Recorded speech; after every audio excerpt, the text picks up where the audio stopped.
February 4th, 2012. 7 days before the world would lose one of the greatest voices in music history. 7 days before Whitney Houston would be found lifeless in a bathtub at the Beverly Hilton Hotel. 7 days before her daughter Bobbi Kristina's worst nightmare would become reality. But on this particular Saturday afternoon, none of that had happened yet. Whitney was alive, packing her suitcase in her Atlanta home, preparing to fly to Los Angeles for Clive Davis's annual pre-Grammy party, where she was scheduled to perform. As she folded clothes and gathered her medications, her hand brushed against an envelope tucked into the side pocket of her Louis Vuitton luggage. An envelope she didn't remember putting there. An envelope with handwriting she would recognize anywhere, even through tears. It was her daughter's handwriting. Bobbi Kristina had written her mother a letter, and what Whitney read in those pages would completely shatter her heart and make her realize just how much damage her addiction had caused to the person she loved most in the world. But by the time Whitney made the decision to change her life because of that letter, fate had already set a different ending in motion. Bobbi Kristina Brown never had a chance at a normal childhood, and everyone knew it. Born on March 4th, 1993, she was the only child of two of music's most troubled souls, Whitney Houston and Bobbi Brown. From the moment she took her first breath, Bobbi Kristina's life was documented, scrutinized, and ultimately destroyed by the same spotlight that had made her parents famous. If you were alive in the 1990s, you remember when Whitney and Bobbi were America's most controversial couple. The pure-voiced gospel princess who had conquered the world with songs like I Will Always Love You, and the bad boy of R&B who was constantly in trouble with the law. Their relationship was passionate, toxic, and endlessly fascinating to a public that couldn't look away. Bobbi Kristina grew up in that chaos, and by the time she was a teenager, she had seen things no child should ever witness. Mary Jones, who worked as a housekeeper for the Houston Brown family from 1995 to 2004, later described what life was like behind the closed doors of their Atlanta mansion. That little girl raised herself, Mary recalled in a 2015 interview. Whitney and Bobbi loved her.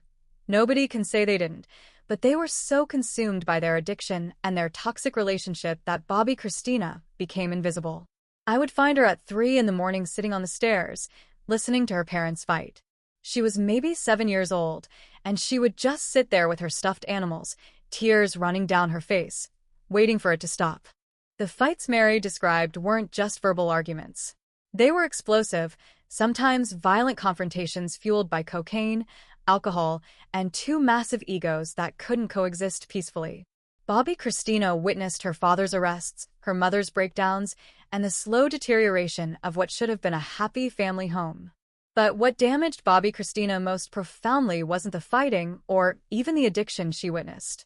It was watching her mother, the woman she idolized above everyone else in the world, slowly destroy the gift that had made her legendary.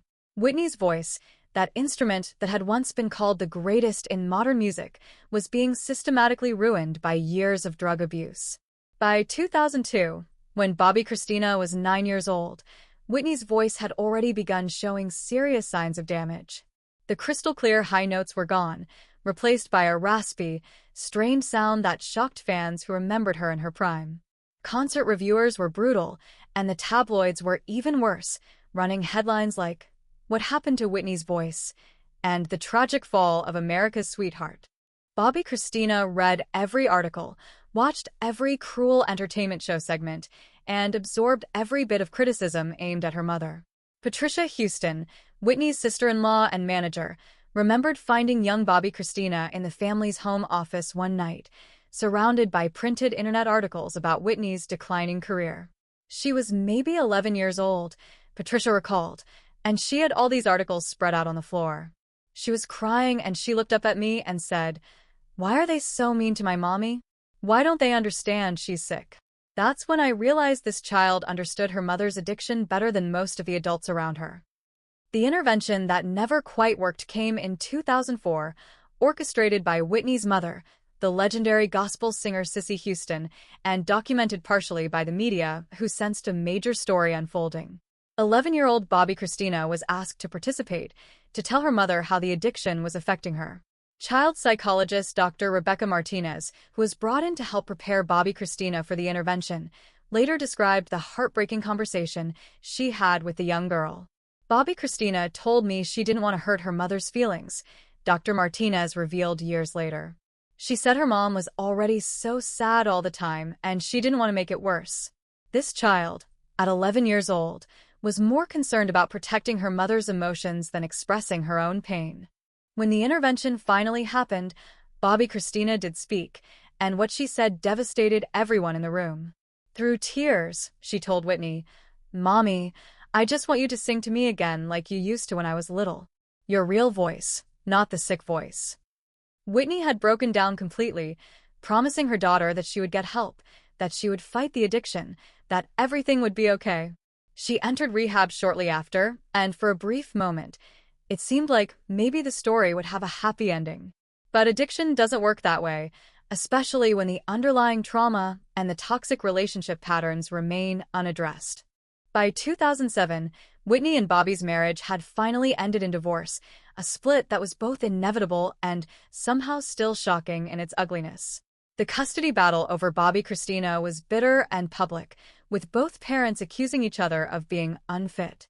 Ultimately, Whitney was granted primary custody, and Bobbi Brown was relegated to supervised visitation after multiple failed drug tests and legal troubles. Bobbi Kristina, now 14, found herself caught between two parents she loved desperately but couldn't save. The pattern that would define the rest of her short life was already firmly established. She would spend her teenage years trying to rescue her mother from addiction while simultaneously being drawn toward the same destructive behaviors herself. Bobbi Kristina began writing the letter to her mother in January 2010, shortly after her 17th birthday. She didn't write it all at once. Instead, she added to it over nearly 2 years, treating it like a diary of her feelings about watching her mother's continued struggle with addiction. The letter was discovered after Whitney's death, tucked into a journal that Bobbi Kristina had kept hidden in her bedroom at Whitney's Los Angeles condominium. Patricia Houston found it while going through Bobbi Kristina's belongings after the funeral, and what she read made her physically ill with grief and guilt. The letter was written on notebook paper. Patricia later told Oprah Winfrey in a 2013 interview. Different colored inks, different handwriting styles as she got older, dates written at the top of each section. It was like watching this child grow up through her pain on these pages. The early entries were almost childlike, hopeful. By the end, they were desperate and angry. The letter began with an entry dated January 15, 2010. Bobbi Kristina was 17, and Whitney had recently completed another stint in rehab, her 5th attempt at getting clean. "Mommy, I know you're trying really hard this time. I can see it in your eyes that you want to be better. I'm so proud of you for going to rehab again. I believe in you. We're going to get through this together, and everything is going to be like it used to be when I was little, and you would sing me to sleep, and we would laugh together. I love you more than anything in the whole world." The hopefulness in that first entry made what came later even more devastating. Over the next several months, Bobbi Kristina's journal entries chronicled Whitney's relapse and the return of old patterns. By June 2010, the tone had shifted dramatically. "I found your stuff again, Mom. In the bathroom, hidden in the cabinet behind the towels. I flushed it down the toilet. I know you're going to be mad at me, but I can't watch you die. Please, please, please just stop. I don't care about your career or your comeback or any of that. I just want my mom. The mom who used to make me pancakes and help me with my homework. I feel like I'm losing you a little bit more every day, and I don't know how to save you." By 2011, as Whitney's behavior became increasingly erratic and her health continued to deteriorate, Bobbi Kristina's letter entries reflected a heartbreaking evolution from hope to anger to resignation. An entry from March 2011 revealed the depths of her despair. "You didn't come to my 18th birthday party last night. You promised you would be there. Grandma Sissy made excuses for you, said you weren't feeling well. But I know the truth. Everyone knows the truth. You were high. I'm 18 now, Mom. Legally an adult. But I don't feel like an adult. I feel like a little girl who just wants her mommy to show up for once. Why isn't my love enough to make you stop? What's wrong with me that I can't be the reason you choose to live?" The most painful sections of the letter, according to those who read it, were the entries where Bobbi Kristina blamed herself for her mother's addiction. Child development experts later explained that this was a common pattern in children of addicts and misplaced sense of responsibility for their parents' choices. But understanding the psychology didn't make Bobbi Kristina's words any less heartbreaking. Maybe if I was a better daughter, you wouldn't need the drugs. Maybe if I was prettier or more talented or made you prouder, you would want to stay clean for me. I look in the mirror and I see you, Mom. Everyone says I look just like you. But I don't want to be you. I don't want to end up like this. That particular entry, written in August 2011, revealed another devastating truth. Bobbi Kristina herself had begun experimenting with drugs and alcohol, following the only coping mechanism she had ever witnessed. She was caught in the tragic cycle that plays out in addicted families, knowing intellectually that substance abuse was destroying her mother while being emotionally drawn toward the same escape. By late 2011, Whitney's team was growing increasingly concerned about both mother and daughter, two generations spiraling downward together. The final entry in the letter was dated January 28, 2012, exactly 1 week before Bobbi Kristina slipped it into her mother's suitcase without telling anyone. This was the entry that Whitney would read on February 4th, the entry that would make her decide to finally, truly commit to getting clean. The entry that came too late. Mom, I'm writing this letter to tell you that I can't keep doing this anymore. I love you more than I love myself, but loving you is killing me. I wake up every morning scared that today will be the day I get the phone call telling me you're gone. I go to sleep every night having nightmares about finding you unconscious, about being too late to save you. I'm 20 years old, and I feel like I'm 100 years old because of how tired I am from worrying about you. Everyone tells me I need to let go, to detach with love, to accept that I can't control your choices. But how do I let go of my mother?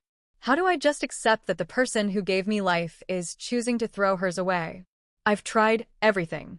I've cried, I've begged, I've threatened, I've hidden your drugs, I've researched rehabs, I've gone to Al-Anon meetings. Nothing works because you don't want to stop. And I finally understand that. You don't want to stop. The drugs are more important to you than I am. The brutal honesty of those words, the drugs are more important to you than I am, reflected the anger phase that many children of addicts eventually reach. The point where they stop making excuses and start confronting the painful reality of their situation. But Bobbi Kristina's letter didn't end with anger. The final paragraph revealed something even more heartbreaking, a daughter's unconditional love persisting despite everything. But here's what I need you to know, Mom. Even though I'm angry, even though I'm hurt, even though part of me wants to walk away and never look back, I will always love you. You are my mother. You are the woman who sang "Greatest Love of All" to me when I was scared of the dark. You are the person who taught me that my voice matters and that I am worthy of good things. So I'm going to say this one more time, and I need you to really hear me. Please stop. Please choose life. Please choose me. Not because I need you, although I do, but because you deserve to live. You deserve to be happy. You deserve to be free from this prison you've built. I believe in you, Mommy. I believe you can beat this. I will always believe in you. I love you. Forever and always, your Chrissy. Bobbi Kristina had signed the letter with her childhood nickname, the name Whitney had called her when things were good, before the drugs had stolen so much from their relationship. She folded the pages carefully, put them in an envelope, and tucked it into her mother's suitcase on February 4th, 2012. She didn't tell Whitney she had done it. She just hoped her mother would find it, read it, and finally understand how much she was loved and how desperately her daughter needed her to survive. Whitney Houston found the letter on February 4th, 2012, at approximately 3:30 in the afternoon, while packing for her trip to Los Angeles. She was alone in her bedroom, and according to Ray Watson, Whitney's longtime personal assistant who arrived shortly after, what happened next would haunt him forever. I came into the house to help Whitney load her luggage into the car, Ray recalled in a 2014 interview. I heard crying coming from her bedroom. Not just tears, but deep, gut-wrenching sobs. I knocked on the door and asked if she was okay, and she said, "Ray, I need a minute." But her voice sounded so broken that I went in anyway. That's when I saw her sitting on the floor, holding this letter, crying like her heart was completely shattered. Ray sat down beside Whitney and asked what was wrong. Whitney handed him the letter, without saying a word, and as he read Bobbi Kristina's words, he understood immediately why Whitney was so devastated. "It was the most painfully honest thing I'd ever read," Ray said. Every fear, every hurt, every desperate plea from a daughter watching her mother die slowly. And the worst part was knowing that every single word was true. Whitney, still crying, looked at Ray and said something he would never forget. "She loves me that much, and I'm still doing this to her. What kind of mother am I? What kind of monster chooses drugs over their own child?" Ray tried to comfort Whitney, telling her that addiction was a disease, that she wasn't a monster, that Bobbi Kristina understood she was sick. But Whitney shook her head. "No," she said firmly. "Chrissy deserves better than excuses. She deserves a mother who shows up, who's present, who chooses life. And I'm going to be that mother. I'm done, Ray. I'm really done this time." In that moment, sitting on her bedroom floor with her daughter's letter in her hands, Whitney Houston made a decision that should have saved her life. She called her mother, Sissy, and told her she wanted to enter rehab again, but this time she wanted to do it differently. Long-term treatment, maybe 6 months, or even a year. Whatever it took to finally break free from the addiction that had controlled her for nearly 2 decades. Sissy Houston, who had been praying for this moment for years, immediately began making phone calls to treatment facilities. Patricia Houston started researching the best long-term rehab programs in the country. Whitney called her brother Michael and told him she was ready to really commit to recovery. She sounded different, Michael Houston later told Entertainment Tonight.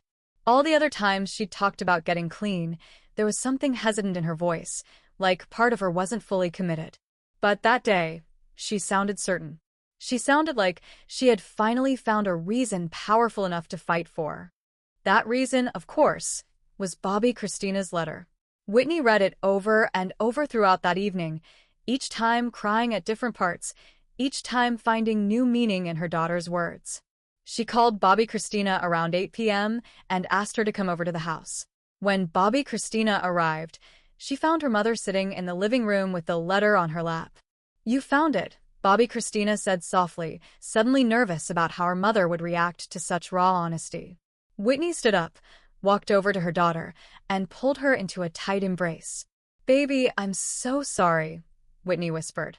"I'm so sorry for everything I've put you through. But I promise you, I'm going to fix this. After Clive's party in LA, I'm going to enter a real rehab program. Long-term. 6 months, a year, however long it takes. And when I come out, I'm going to be the mother you deserve." Bobbi Kristina, who had heard similar promises before, wanted desperately to believe her mother this time. "Promise me, Mom," she said, pulling back to look Whitney in the eyes. "Promise me you really mean it this time." Whitney took her daughter's face in her hands. "I promise you on everything I love, which is you, that this time is different. Your letter made me understand something I've been too stubborn or too sick to see. I've been so focused on what drugs were doing to me that I couldn't see what they were doing to you. And I will not let my addiction take away the one person who loves me unconditionally. You deserve a healthy mother, and I'm going to become that for you." They spent the next several hours talking, really talking in a way they hadn't in years.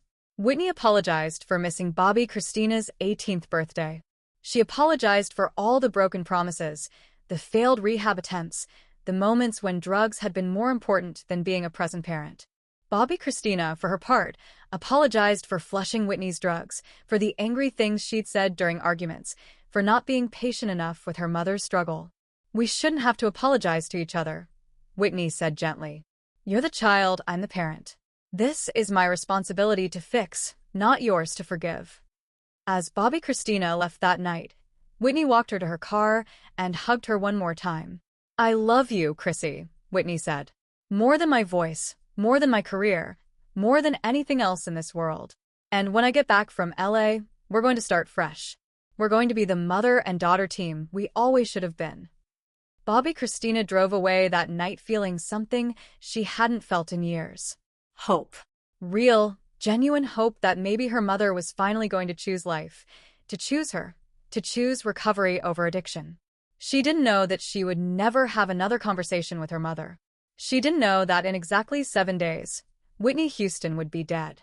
Whitney flew to Los Angeles on February 5th, carrying Bobbi Kristina's letter in her purse. She checked into the Beverly Hilton Hotel, the same hotel where Clive Davis held his annual pre-Grammy party every year. The plan was simple: attend Clive's party on Saturday, February 11th, perform or at least make an appearance, then fly back to Atlanta and immediately enter rehab. Patricia Houston had already secured a spot for Whitney at a highly regarded treatment facility in Arizona that specialized in long-term addiction recovery. Everything was in place. All Whitney had to do was get through one more week, one more public appearance, and then she could focus entirely on healing. But addiction doesn't follow logical plans, and trauma doesn't wait for convenient timing. The days Whitney spent in Los Angeles leading up to Clive's party were characterized by increasing anxiety and erratic behavior. Kelly Price, a singer who had worked with Whitney and was also in LA for the Grammys, visited Whitney at the hotel on February 8th and later described being deeply concerned by what she witnessed. Whitney was acting strange, Kelly told CNN in 2012. She seemed paranoid, unfocused. She kept talking about how she was going to turn her life around, how she was going to get clean for her daughter. But then in the next breath, she would be talking about ordering room service or going out to clubs. There was a disconnect between what she was saying and what she was doing. Ray Watson, who had traveled with Whitney to LA, later revealed that Whitney had relapsed almost immediately after arriving in California. She was using again by February 6th, Ray admitted reluctantly in a 2015 deposition. I found evidence in her hotel room. I confronted her about it, reminded her about Bobbi Kristina's letter and her promise to get clean. She broke down crying and said she just needed to get through the weekend, that she would stop after Clive's party. I should have called her family right then. I should have put her on a plane back to Atlanta. But I believed her when she said she had it under control. That's the guilt I'll carry for the rest of my life. The truth was that Whitney had never had her addiction under control, despite her genuine intentions to change. The neurological reality of long-term drug abuse is that it fundamentally changes brain chemistry, making it nearly impossible to simply will oneself into sobriety without intensive medical support. Whitney was trying to white-knuckle her way through one more week, planning to enter treatment afterward, not understanding that every day she waited was a day closer to a fatal outcome. On February 9th, just 2 days before she died, Whitney had a long phone conversation with Bobbi Kristina. They talked about the future, about what life would be like when Whitney completed rehab. "We're going to take a trip," Whitney told her daughter. "Just you and me. Somewhere tropical, where we can relax and reconnect. We're going to rebuild our relationship, Chrissy. We're going to be okay." Bobbi Kristina, still hopeful after their conversation the week before, believed every word. She had no reason to think this was goodbye, no premonition that her mother was about to be taken from her. The next day, February 10th, Whitney rehearsed for Clive's party with singer Monica, who was scheduled to perform a duet with her. The rehearsal was reportedly difficult, with Whitney struggling vocally and seeming distracted. But she pushed through, determined to fulfill this one last professional obligation before focusing on her health. That evening, Whitney went out to a Hollywood club with Ray and a few other friends. Multiple witnesses reported that she was drinking heavily and seemed unsteady on her feet. At one point, she reportedly fell on the dance floor but laughed it off, insisting she was fine. By February 11th, the day of Clive Davis's party and the day Whitney Houston would die, everything was falling apart despite her intentions to hold it together. The Beverly Hilton Hotel was buzzing with Grammy Week activity, filled with celebrities and music industry executives preparing for the biggest night in music. Whitney spent the morning in her hotel room, making phone calls and trying to prepare herself for the evening's event. At approximately 3:30 p.m., Whitney drew herself a bath in her hotel suite's bathroom. This was part of her pre-event ritual, a way to relax and center herself before public appearances. She brought a rolled-up dollar bill and cocaine residue with her, one last hit to calm her nerves. She never emerged from that bathroom alive. At 3:55 p.m., Ray Watson found Whitney Houston submerged face down in the bathtub, unconscious and unresponsive. He pulled her from the water and called 911, but it was too late. Paramedics arrived and attempted resuscitation, but Whitney was pronounced dead at the scene. The coroner's report would later reveal that she had drowned accidentally, with heart disease and cocaine use listed as contributing factors. The official cause of death was accidental drowning, but everyone who knew the full story understood the real cause. 20 years of addiction, trauma, and internal pain had finally caught up with the woman whose voice had once seemed invincible. Downstairs in the Beverly Hilton ballroom, Clive Davis made the devastating decision to proceed with his party despite the tragedy upstairs. He announced Whitney's death to the stunned attendees and dedicated the evening to her memory. But the surreal juxtaposition of celebrating music while Whitney's body was being removed from a hotel room just floors above struck many as grotesque. In Atlanta, Bobbi Kristina was getting ready to fly to LA to join her mother when she received the phone call that destroyed her world. Patricia Houston was the one who had to deliver the news, and her description of that moment is almost too painful to read. Bobbi Kristina screamed like an animal when I told her, Patricia recalled. She collapsed on the floor and she just kept saying, no, no, no. She promised me. She promised me she was going to get clean. She promised me. That scream will haunt me until the day I die. Bobbi Kristina flew to Los Angeles that night, arriving at the Beverly Hilton where her mother's body had been discovered just hours earlier. She had to be sedated by doctors. Her grief was so overwhelming. In the days that followed, as the world mourned Whitney Houston's death and the media dissected every detail of her final hours, Bobbi Kristina retreated into herself, consumed by guilt and devastating loss. After Whitney's death, when Bobbi Kristina's letter was discovered among Whitney's belongings, the family debated what to do with it. Ultimately, excerpts were shared with Oprah Winfrey during Patricia Houston's 2013 interview, though the full letter has never been publicly released. But the most heartbreaking discovery wasn't just Bobbi Kristina's original letter. It was what Whitney had begun writing in response. On the night of February 4th, after her emotional conversation with Bobbi Kristina, Whitney had started writing a letter back to her daughter. She never finished it, but the few paragraphs she did write revealed a woman who genuinely wanted to change, who understood the gravity of what she had done to her child, and who believed she still had time to make things right. The unfinished letter was found in Whitney's hotel room at the Beverly Hilton, tucked into the Bible she always traveled with. Whitney's response acknowledged her failures as a mother, apologized for missed birthdays and broken promises, and outlined her plans for long-term rehabilitation. But then the letter ended mid-sentence. Whitney had apparently been interrupted or had simply stopped writing, intending to finish it later. That later never came. When Bobbi Kristina saw her mother's unfinished response during the reading of Whitney's will, she broke down completely. She was going to answer me, Bobbi Kristina sobbed. She heard me and she was going to fight for us, and then she died. The guilt Bobbi Kristina felt after her mother's death was crushing and ultimately destructive. The letter she had written with so much hope and love became in her mind evidence of her failure to save her mother. Child psychologists who studied the case later identified a phenomenon they called the letter effect, where family members who had made final attempts to reach an addicted loved one experienced amplified survivor's guilt. In the 3 years between Whitney's death and her own, Bobbi Kristina's behavior became increasingly erratic and self-destructive. She began using drugs heavily, the same substances that had killed her mother.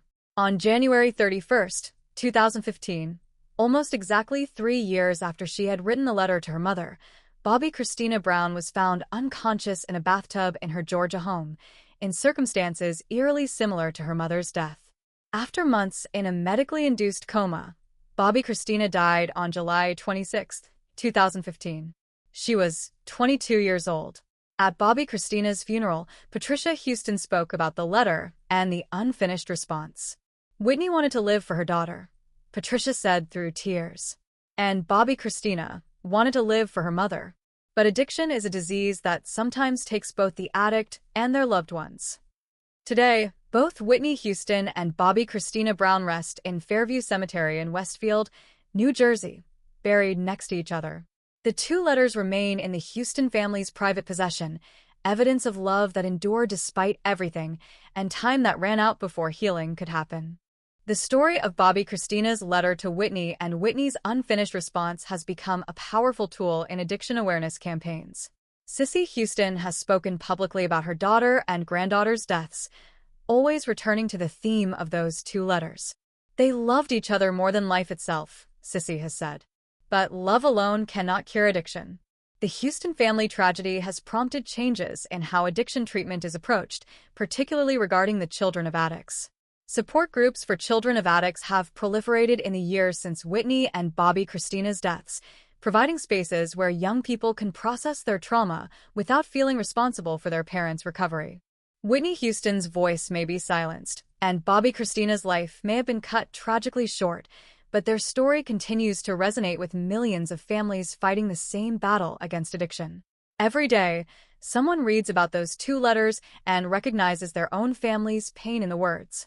And perhaps, for some of those families, the tragedy of Whitney and Bobbi Kristina serves as the wake-up call that leads to intervention, treatment, and recovery before time runs out.